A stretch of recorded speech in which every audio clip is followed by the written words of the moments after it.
welcome to another edition of the Riverfront Reds Show, where we ponder the question why, which is pretty much what we've been doing for many, many years as Reds fans. But I wanted to welcome in this week, and it's going to work out great because Brandon Kamek has agreed to join me. Brandon, was it you or Joey Gaditza who referred to yourself as a slacker?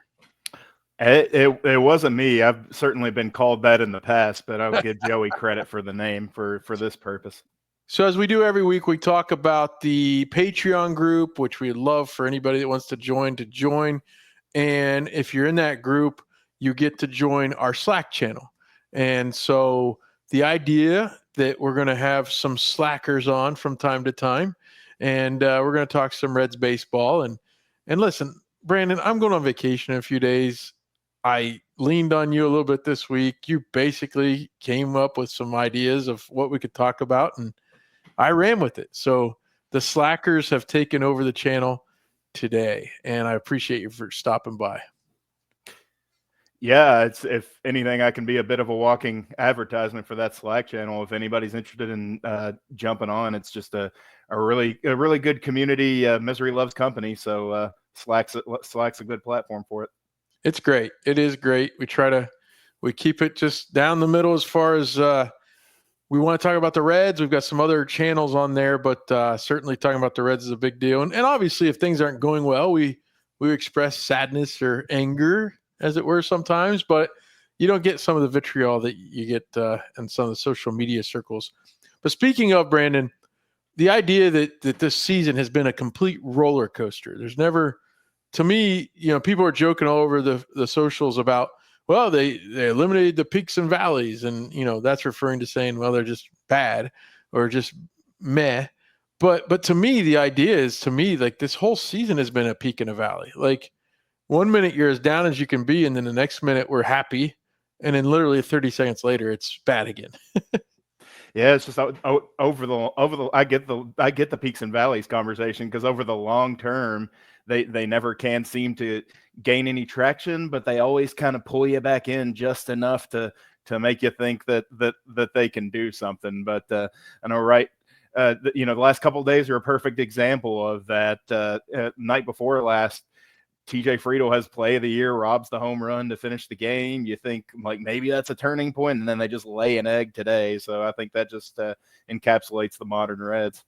Well, even the players have fallen into the trap of being like, oh, I think we're starting to find our footing, and we're starting to really go. And I heard even Espinal the other day is like, hey, let's just keep playing hard. We can't act like we already arrived yet. And he's absolutely right. And the funny thing to me is, usually between the late night Reds show on Sundays and then the Riverfront Reds show, we usually record on a Thursday evening, or if there's no game on Thursday, sometimes I'll do Wednesday, which is what we're doing this week, recording on June 4th on a Wednesday evening. Usually one of our shows has the benefit of being happy, like, because of those roller coasters, those ups and downs. Honestly, though, I was with Skylar the other night, and we were kind of celebrating the 3-3 road trip. But as you look back on it, if you start with the Cubs series and go to the Brewers series, it's not very good, is it? No, and I think the one positive you could take is the Reds have at least not been swept in any series so far this year. So that's about as much optimism as you'll get from as you'll get from me tonight. But yeah, at this point, I feel like the Reds are as far as they're contending, they're only going to contend for the wild card, because the Cubs are far and away better than I thought they would be when they started the year. It really makes me sick how impressive PCA has been so far this year, and what they're getting from Kyle Tucker and everything else. Yeah, the Kyle Tucker situation is, he's their Greg Vaughn, or the year that the Reds had Greg Vaughn in '99. But the Reds lose 2 of 3 to the Brewers. The middle game is the game they won. So let's talk about that one. Elly and Ty Steve had the bats going, and TJ Friedl, whom we will talk about some more, he saved the game, quite literally, so that Emilio Pagan could pick up the save. What did you think of that catch he made in center field at the end of the game? TJ is an enigma. His if you look at, like, his StatCast has overwhelming numbers there. He's got all of the range in the world at the outfield, but not much of the arm. On the base pass, he somehow is a is great on the base pass, can take an extra base, but is mediocre, if not below average in speed. He can hit for average, but he has zero power. So I love that guy to death because I feel like you get every ounce out of him as to what he gets, and that I was really happy for him to have that catch because I really feel like he's, as far as the intangibles, is kind of emerging as the quote unquote leader that some of the fan base looks for. Well, and Skyler and I talked about him a little bit on Sunday night on Late Night Reds, but listen, man, he's already got a 1.4 B WAR this year, and that's pretty impressive. He's got a 304. Now, these are all going into Wednesday's games, so it doesn't take into account what happened on Wednesday. 304 batting average, 385 on base. We'll take that at the leadoff spot all day. He's raised that a little bit in the last week or two. 424 slugging and 809 OPS. His OPS plus is 120. Which in 2023, which was his breakout season, the season, by the way, that I was told he could not replicate, he was at 117. So he's at 120 this year so far. That's pretty good. And again, you mentioned it. He's not a stolen base threat, and that can kind of, like in these smaller samples of who's batting second, that can kind of be concerning if he's getting caught in those double plays that knocked into by Espinal. But he's doing everything we need from him, doing a great job. And, as I said to Skyler on Sunday, he doesn't have to be like a guy doesn't have to be a super duper power hitter, right? To have a role on a baseball team. And Friedl's showing that. He's showing that he can have a great effect on this team doing the things he's capable of. No, and I was like everybody else. I'm, as a Kentucky basketball fan, I know that he's second cousins with John Calipari, so I just assumed that he was going to be a one and done after 23. But I never thought that. I thought he could be a fringe starter in the majors, maybe a fourth outfielder type. I didn't think he was completely useless, but I wasn't sure he could be your everyday starting outfielder leading off. And he's been, exactly what they need so far this year. I wish they could build some other pieces in the lineup around that, but. I think that he really encapsulates what it's like to be a Reds fan because so few of these guys kind of come out of the woodwork that you weren't expecting to do well, that your mind automatically goes to, do we want to extend him and take a gamble on this repeating, or do we try to trade him at the peak of his value if we're out of it at the trade deadline? It's quite frustrating, but it's still good to see a couple of those guys emerge like that. Well, he's in his year 29 season, so if you're going to extend him, I probably wouldn't do more than 3-4 years at the most. And of course, when you rely on it, it's hard to say. Like when you rely on speed, then you might worry about that, in the as he gets a little older, but he's not completely it's just weird to watch him play, I guess is what we're saying. He's not a sprinter, but he somehow covers the ground he needs to and gets the job done. Yeah, he's just a unique guy. He's 29, he'll be 30 here in a few months, I think, but I kind of he got a late start to his career, so I instead of thinking of it as his age 29 season, I think of it as his third full major league season. Like maybe he's just at his peak or getting ready to hit it. Maybe this year in 23 is all we ever see out of him. It's hard to tell, and that's why they pay those executives a lot of money. Some of them do better than others. I won't point fingers.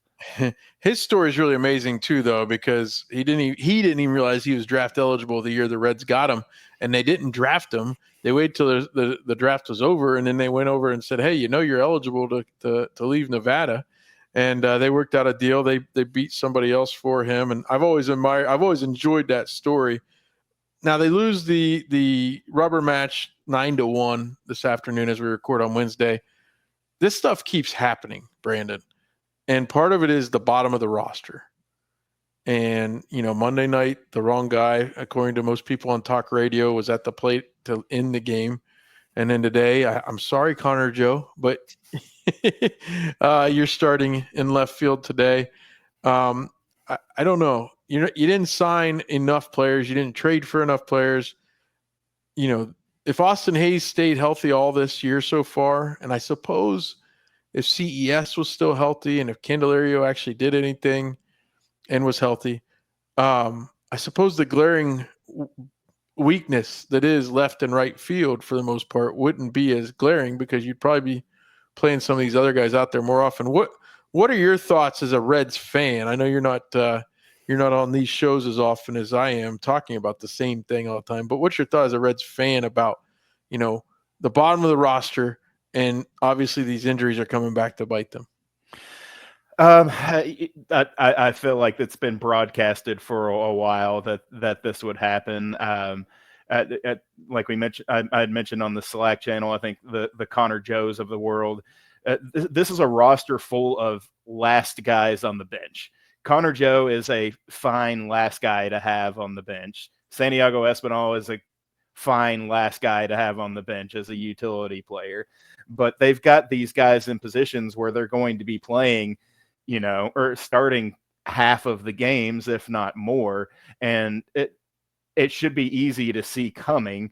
I think everybody screamed during the offseason, we got to get a starting outfielder. And Austin Hayes, I'll give him credit when he's healthy, he's producing, but there's a reason he wasn't getting offers from other teams. He can't seem to stay on the field. Well, and I guess that's why it wasn't as costly, and that's why he's a Cincinnati Red. You're right. Right. Before we talk about the newest injury news, let's talk about something more exciting. See, we're going back and forth. Happy, sad. Back and forth. Elly De La Cruz, he's up to a 1.7 B-WAR so far. He already has 12 home runs and 43 RBIs. Interestingly, as I was looking at it, and he is banged up. I think people are finally admitting that a little bit. He's playing banged up, and he's actually going to go on the bereavement list, I believe, beginning today after the game. But over the loss of his sister, which was certainly we have his family in our thoughts. He doesn't have any triples. He had 17 in his first 258 games, 10 last year in a full season, his first full season. Is that just kind of random, you think, or is that a bit of a leg injury that he's playing through? Like, what do you think about a lack of triples? I think it seems like to me that Tito has kind of been preaching for him to be a little bit less reckless on the base pass. To me, that's what I was seeing at the beginning of the year. Mm-hmm. And I know there's been some questions about discipline around the team on some of those things, but it seems like to me that he's being a little bit less risky on the base pass. But here lately, you can tell that his legs are bothering him a little bit. He had a double a couple of nights ago that would have been a triple his first couple of years in the majors, and he really didn't even attempt to make that turn, and that tells me that he's really just trying not to push it right now. Well, here's some numbers that excited me. You tell me if you're excited. His strikeout percentage is down to 27.6%. He struck out 33.7% of the time last year in 2023 and 31.3% last year. So he's down to 27.6%. And I think he could still get better. Does that excite you? You could take a slightly high strikeout percentage when you cause so much damage on the base pass. I think the impressive stat that I saw about him when I was getting ready for this show, he is, despite the Reds being completely anemic on offense this year, he is fourth in the majors in runs scored right now, and that's with pretty commonly known across the Reds channels everywhere, there being absolutely nobody in the two hole. I know Skyler, I think, mentioned on Sunday interesting stats that he leads the league in balls called strikes. Mm-hmm.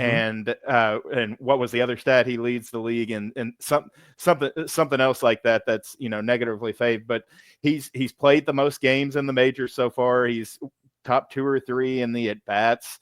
Guy is just impressive. There's no reason he should have been able to cross the plate as often as he has with a leg injury and no two hole really to back him up. We forget how impressive he is at his young age still. Well, another impressive stat for you: his hard hit percentage is up to 47.6%, and it was 45.8% last year. League average is only 39.5%. So hard hit percentage, 47.6%. That's impressive to me because, listen, there's been times like he's gone through a few dips and valleys of his own as far as, I wouldn't even call them complete slumps, although he had a bit of a slide there earlier in May. And it's just amazing to me that like if you look back to a year ago, and I've said this on this show before, he hit 208 in May and still made the All-Star team. All right. He is so much further ahead on June 4th now. He was so much farther ahead on June 1st than he was a year ago as a 22-year-old. Now he's a 23-year-old. And I mean, as it gets warmer, and I know he's got to come back from the bereavement list, but man, I think there's some big things ahead for him. I don't know how much of it is the weather and how much of it is. It seems like last year and this year, he kind of has a slight tweak to his approach. Like he's trying something different to start out the year. So, he seems like the kind of guy that over time, like just builds up. And once he takes off, he kind of keeps going. So if he can ever put it together, he seems like he's always just one small step away from being an MVP consideration. He's just that talented. Right. And I think the point there is that it's all right there. So if he ever does it, like, and that's the thing where some guys do it only one season, right? Like they can be at a certain level and then at one season they go way up higher. Whereas he's got all those tools and he's got all that ability. And I think we forget how good he is at such a young age. And sometimes it's easy to say, well, he's not doing as well as I wanted him to. And then you have to look at the numbers. And you quoted just the runs scored on a team that's nobody's knocking him in, like how is he scoring all these runs when Austin Hayes has only played probably half the games, if that, right? So no, I'm amazed by him and I continue to be, and I'm hopeful that health is in his favor and he can do a lot of things going forward. Now, health not in somebody's favor would be Hunter Greene. And I kind of wanted to ignore this. You brought it up before we went on the air. We'll talk about it. Hunter Greene felt something in the groin area again. And listen, the only time we ever talk about other men's groins is when we're talking about baseball or other sports. But they removed him from a game he was pitching well in again. And he had the MRI. I don't know if the move came to put him on the IL before or after the MRI. I never heard. But he's down, and Wade Miley just happened to be camping out in Cincinnati after he walked away from he had an out in his contract, and when he wasn't called up yet at June 1st, he took the out. Thoughts on Wade Miley? I saw former Riverfront coworker of mine, Tim Daniel, espousing that maybe somebody down in the minors probably deserved this more than a Wade Miley does, but I think Chase Burns probably isn't quite ready yet. What are your thoughts on Wade Miley being a Red again? I don't mind it for the depth. I mean, for a team that is so reluctant to spend any money, I'm kind of surprised that they just dropped $1.5 million or $2 million, whatever he ended up with prorated contract for what he's able to give right now. But at this point, he could potentially be somebody that can, eat a few innings here and there. I don't think we're going to see the Wade Miley that we did before that can give you, 5 to 6 innings every night. I think we're in the interim probably going to see a mix of him and Petty and maybe even Ashcraft and Suter as openers more so than a traditional starter. So, I mean, given the roster construction, I'm fine with giving it a shot, but with a short leash for sure. Well, and hey, his first start might come in Cleveland. And we know that Wade Miley in 2021, I believe it was, threw a no-hitter in Cleveland. So, maybe we could replicate that. What's he got to lose, right? It is what it is. They were going to need the pitching depth. The Rhett Lauder news a week or two ago that he's likely lost for, if not the season, at least probably into September or late August. That was a blow. And honestly, I thought him walking away, Wade Miley walking away from when he had the option to leave, I thought that was a blow, honestly. It doesn't mean I think Wade Miley is as good as Hunter Greene or something like that, but you need that depth. And I think that's a big thing. And hopefully he can give them some depth. And that'll be what they need. And hopefully Hunter Greene can come back as soon as possible. All right, let's do this before we turn to viewer mail. I have made it clear, I tried to, I'm not trying to be Chad Dotson. now that I've been hosting his show that he started back in 2007. I'm not trying to be him. I've merely tried to keep this thing going. But there's one area, Brandon, where I will always tie back to my younger days as a Reds fan, and I have a certain romanticism about it, and that's the All Star Game. And I know Chad feels this way. I do too. Let's talk about the All Star Game. You mentioned, and you were correct about this, that 6/4, June 4th was the day that All Star fan voting could start. And I guess, did you cast any ballots yet? I have not, but two things. One, everybody knows that they probably shouldn't care about the All-Star Game, but you would be absolutely lying if you said you didn't.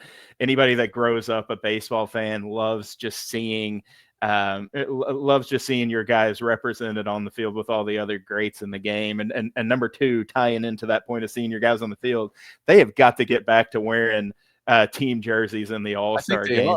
Actually. Oh, are they? I hadn't heard that. I think they are this year. They're going to get back to it this year. That was such a fun part of it, wasn't it? Yeah, I mean, absolutely. Like, especially back in the day when there wasn't as much interleague play and everything else, it was just great getting to see guys that you don't usually get to see. So, these guys on the West Coast that play at 10 o'clock at night, everything else, up against some of the guys that you see every day. It's just it's still a thrilling part of the game, no matter how bad your team is. Granted, I do despise the rule that they require one person from each team. Even having said that, it's like, what Rocky are you going to put in there, right? Yeah, but there's been some years where there might not have been any Reds, so we're excited to see our Reds out there. I looked. I did a little bit of research before the show and was looking at WAR leaders and kind of guys at the bottom of the list on WAR, and of the bottom 15, and this did not account for like sample sizes or anything, but of the bottom 15 players, there were a couple of Reds. I think Jamer was in there and maybe CES, but at least 8 of the 15 were Rockies. And that team is going to field an All-Star, and it just does not make sense to me. But it's still a great time, and still look forward to seeing at least 1 or 2 Reds out there every year. Well, I was just in Atlanta last month, and they're very excited. They're going to host the All-Star Game finally. And I'll tell you, let's talk a little bit about this. I remember my first All-Star Game I really remember caring about. It just so happened to be the year that the Reds hosted back in 1988. I was so upset. Chris Sabo made the All-Star team, and Whitey Herzog only put him in as a pinch runner late in the game. He did steal second base. He ended up with 40 stolen bases that year as a rookie and 1 Rookie of the Year. I think it was 40, but he had 40 doubles as well that year.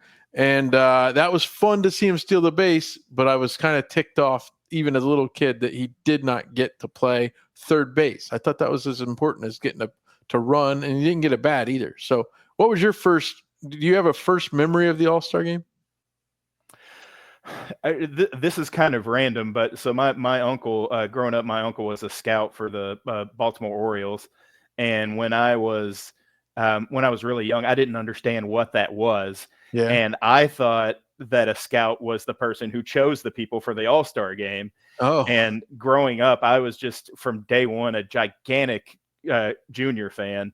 So every year when I would I would see them around the Memorial Day weekend right before the All-Star break, and every year I would beg them, like, please make sure that Junior gets in the All-Star Game this year. But no, just great memories from the past of Barry Bonds getting a home run stolen in the All-Star Game. By who robbed him? Was that Torrey Hunter? Is that right? Yeah, that was the one that they had to call a tie.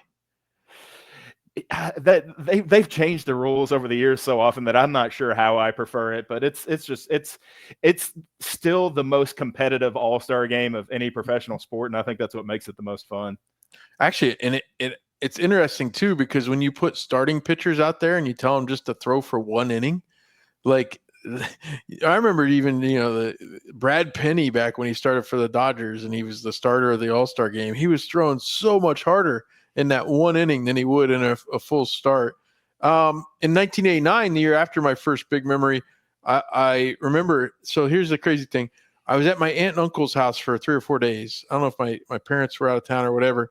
And I remember being there, and it was like, hey, listen, my two cousins are both girls, and I had a sister who was about the same age as my two cousins, and I was 3 years older than my sister. And I was like, no, I'm watching the All Star game. And I'm 10 years old. But I remember watching the All Star game. I commandeered their TV, and that was the game that Bo Jackson hit the home run in the first inning. And Eric Davis started in center field, and he turns around, and you can see him on that video. They played football at that stadium too at the time. I think it was in Anaheim.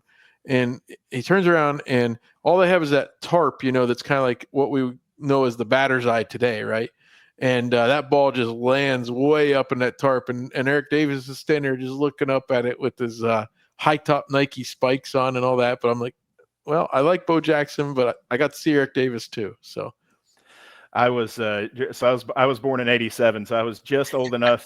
I was just old enough when I started my baseball fandom to like when Dion was with the Reds and that sort of thing. So that was my two-sport athlete experience, and like Bo might be one of my biggest regrets of not getting to kind of see play live for sure. Oh yeah, that guy was amazing at pretty much everything, and sadly, one of our Cincinnati Bengals brought him down, and he ended up never playing football again.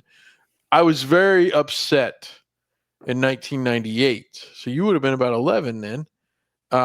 Jim Bowden traded the Reds' only All-Star representative on like Saturday or Sunday right before the All-Star break. Jeff Shaw, the Washington Courthouse native son from just up the road from Cincinnati, gets traded to the Dodgers, and Paul Konerko and Dennis Reyes came back for him. But all of a sudden they don't have an all-star. So Brett Boone, I think, gets shipped out there as quick as he could get there.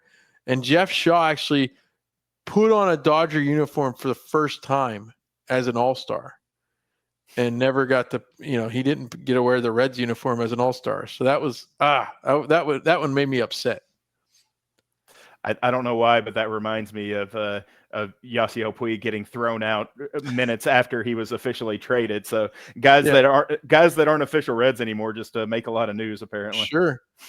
Now the Reds went through a very long stretch without having any hits in the All-Star game, and that includes like Barry Larkin in many appearances.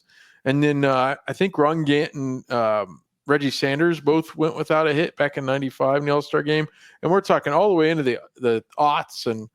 But in 2010, Joey Votto, Brandon Phillips, and Scott Rowland were all All-Stars, and Rowland actually went 1 for 2.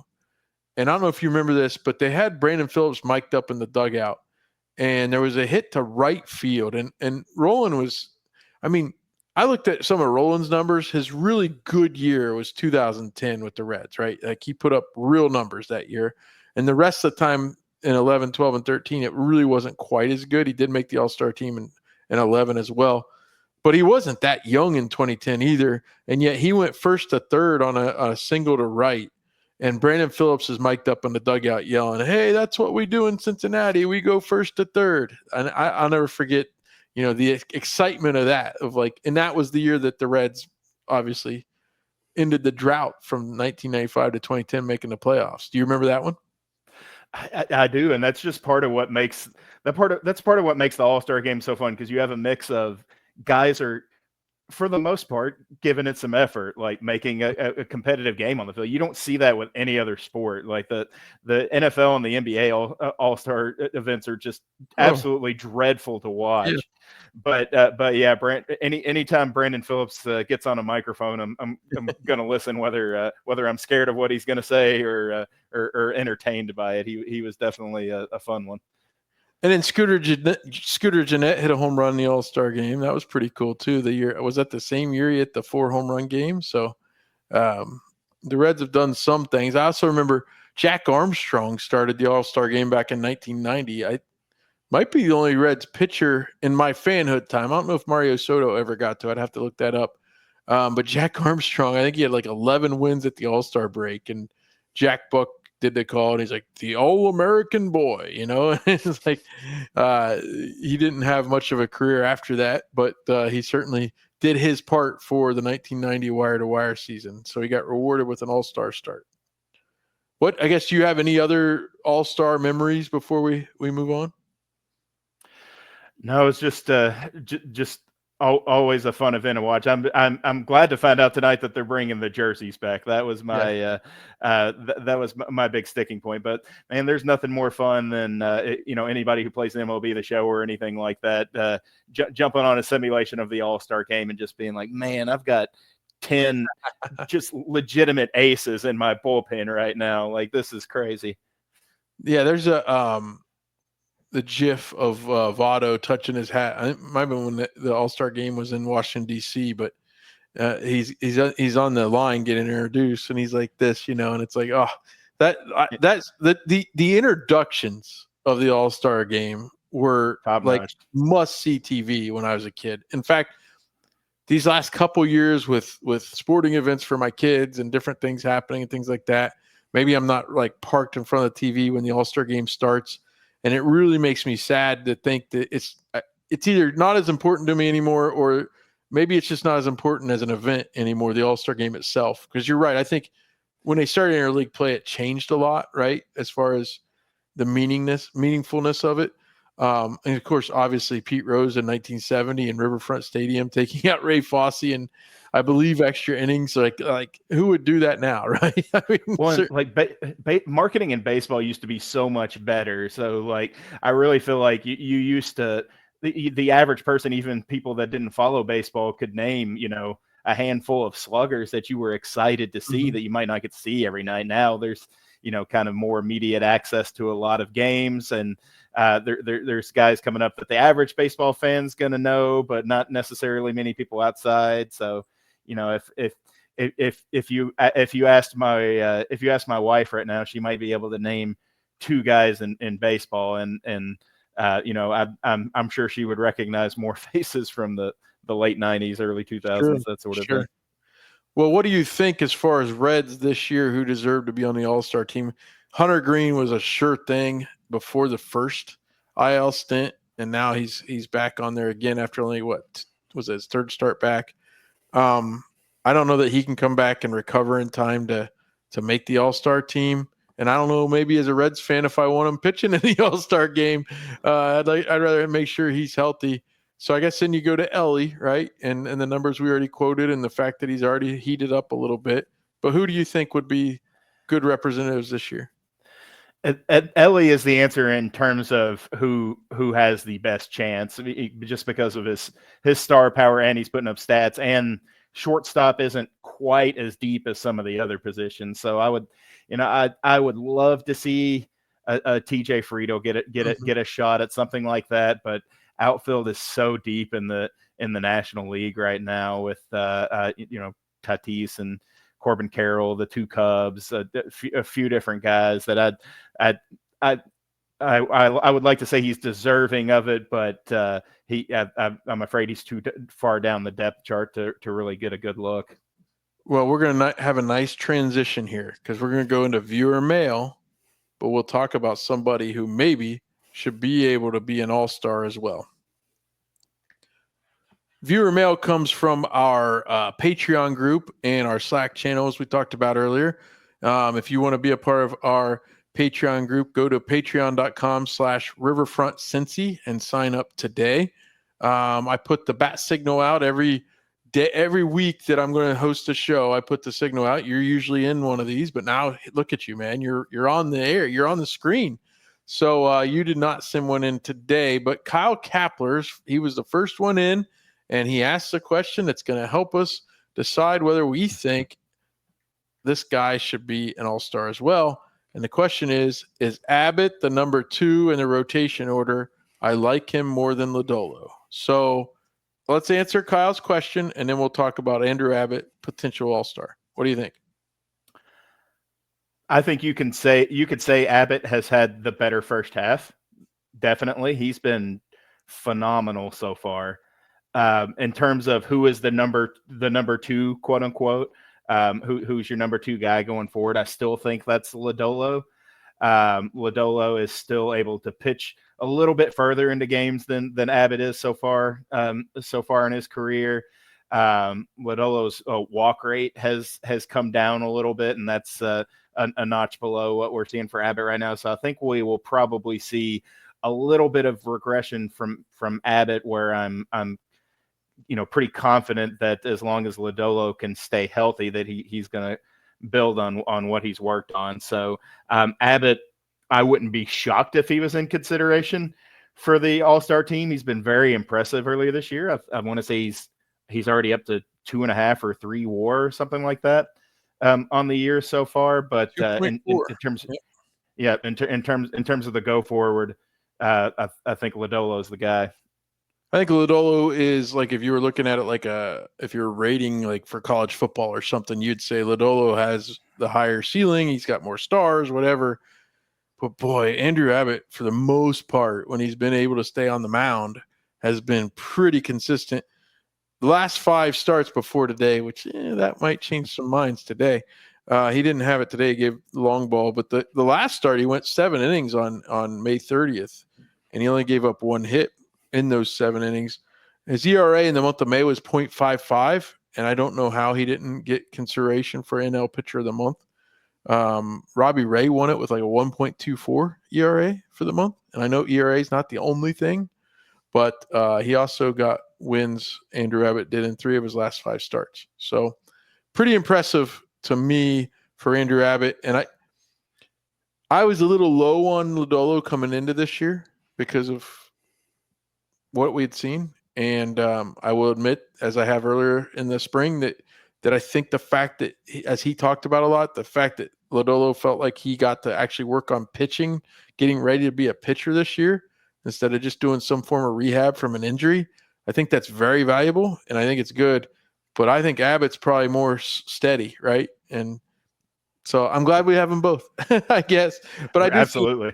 I think if he can rebound from this rough start he had today against the Brewers, I think Abbott could be in consideration, although I don't see it likely that he would make the All-Star team. So, yeah, I don't either, and it's I think what you hear from everybody is the stuff. Lodolo has the better stuff, but like Abbott's hard hit percentage is way down this year, and I give Derek Johnson some credit. He's clearly working with all of these guys on pitching to softer contact. With the pitching staff in general this year over years past, and you're seeing it in the results. Like this entire pitching staff is overperforming in my opinion right now. I know Brady Singer has hit a little bit of a rough patch, but I'm definitely impressed with what I've seen so far. All right, on to the next question. Dave Magrum says, with Greene possibly out for a while, what's the rotation look like? Will we see a new face, familiar face from AAA, another surprise / lame duck trade? Just the one questions. The rest is all qualifier, LOL. Chad used to really get on to folks for more than one questions. Well, I'm not Chad. I keep telling you guys that. I'm not Chad. You can ask more than one question.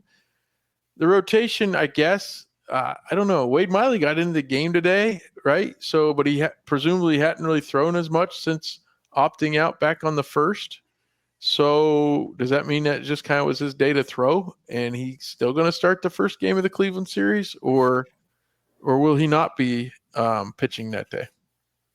I think regardless of whether he is named a starter or not, you're probably going to get closer to opener type of innings for him, maybe closer to 3 or 4 innings. I think we're going to see more of him and Petty in that kind of role where they're starting or they're coming in after an opener pitches 1 or 2 innings.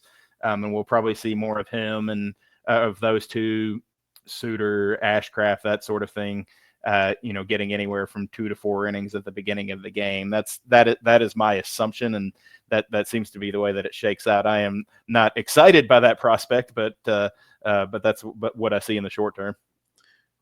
I think I agree with that. Yeah, it's hopefully it is very short term though, but I don't know this time around. Second time he's got a groin injury in a span of 6 weeks. I just don't know if with Hunter Greene, I think maybe they need to ramp him up more readily as far as a rehab stint, right? And they didn't do that this time. He only really missed 2+ starts, and they thought they could just put him right back in there, but it didn't end up working out. Hey, We invited Joey Goditza to join us tonight as well. He just couldn't make it. I kind of wish he could have, Brandon, because the vibes from Joey don't seem that great in the Slack lately. And he did ask this question, so hopefully we can answer the question. But Joey, we need you, buddy. We need you to have better vibes, and don't stop watching. Don't stop watching the Reds. All right, he says, what kind of bat could Martinez fetch in a trade? That said, with Greene shelved for a while, they likely won't entertain trading him now. Yeah, I agree with that. Now, it's June 4th when we're recording this. Does that mean by July 31st they wouldn't entertain trading him to a contender? No, it doesn't mean that at all, does it? I mean, they could do that. I find it hard. I find it hard with this contract to really get much value for him. I mean, if they're out of contention, you could see a big spender like the Dodgers or somebody like that bringing him on. I feel like he gets probably still more criticism than he deserves. He's a solid, in my opinion, guy that can give you anywhere from 4 to 6 innings on a given night. And here lately, he's been going a little bit deeper. He's been more efficient. So I think he's a very valuable piece to have. I think a lot of teams are going to balk at that contract. So even if they are able to find a taker, a big spender, I don't see them getting much more than a mid-level prospect for him, unfortunately. No, especially if they don't pick up any of the money. So yeah, that'll be that. But man, in the viewer mail chat area, the slackers try to take over, Brandon, and some of them were answering Joey's question before I could even get to it. Jay Slimford says with Corbin Burns out for the D-backs for the year, they could probably use him, and he listed some guys. But then he said Gino, so that would be fine by me, right? That would be good, but it's not going to happen. I'm sure the Diamondbacks probably still fancy themselves contenders of some sort. And we've got some of our slackers going to the games this weekend. Are you going to make it up to GABP?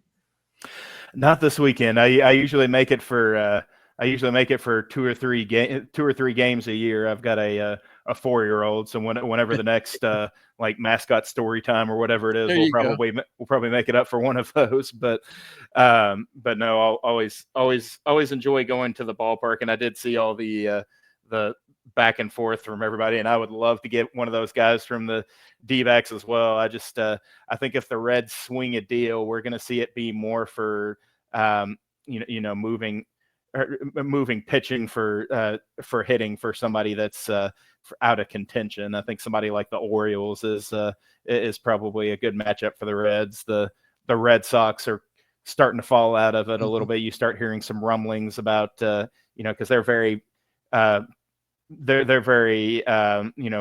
fielder heavy right now in terms of their prospects. So you hear Jarren Duran's name floating around. I don't think that's the kind of guy the Reds are going to target, but I think that's the kind of team that will find a deal for if they fall out of contention, where they move a pitching prospect for a hitting. So hopefully they'll see something come to fruition. Well, Jace and Dave Magrum and Sid Price says she'll be working there all weekend. I hope you all can run into each other at GABP. Get a fry box or something like that, and think of me when you do that. So Jace does come with a question. He says, other than Elly and Greene, give me your 2 players for position players and pitchers on this team you're keeping long-term for the future, with the idea in mind that everyone else will be potentially gone, a keeper league, so to speak. Did you have any of those in mind?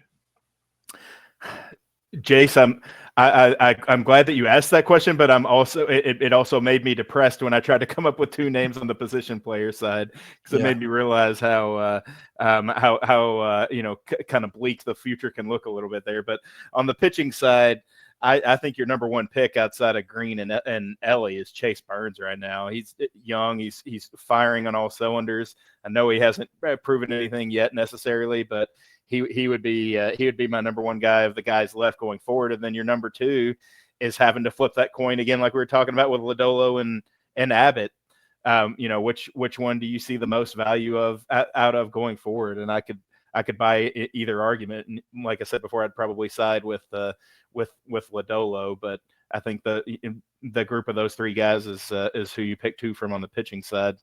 Well, I'll make it easy on you. We'll make the rules here. We're hosting the show tonight. The rules are that you don't have to count guys still in the minor leagues. So let's go Lodolo and Abbott both. How about that? There you go. All right. I think I still side with Matt McLain long term. I'm going to be team Matt McLain for at least a while longer.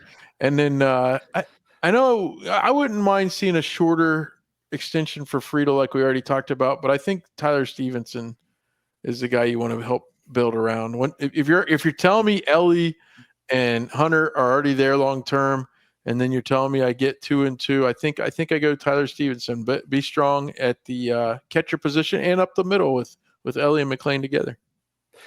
Yeah, I agree with that. And if you're given this scenario where it's, keeper league, you keep people going forward, then I think Ty Steve and McLain are the picks there as well. But given the current scenario where Ty Steve has one more year after this year, man, if the Reds tank and they're out of it, you could fetch a decent package for him. But I would only want to do it if they could get a controllable, kind of proven outfielder, and I don't think they'll be able to swing that. So the last thing I want to see is Ty Steve walk with nothing. So they either need to work to extend him or maximize his trade value if he's hitting and they're 10 games under 500 when the trade deadline comes. Well, man, you made this a little bit of a downer here toward the end of the show, Brandon. I mean, come on. I didn't know. I didn't even want to think about that. Come on.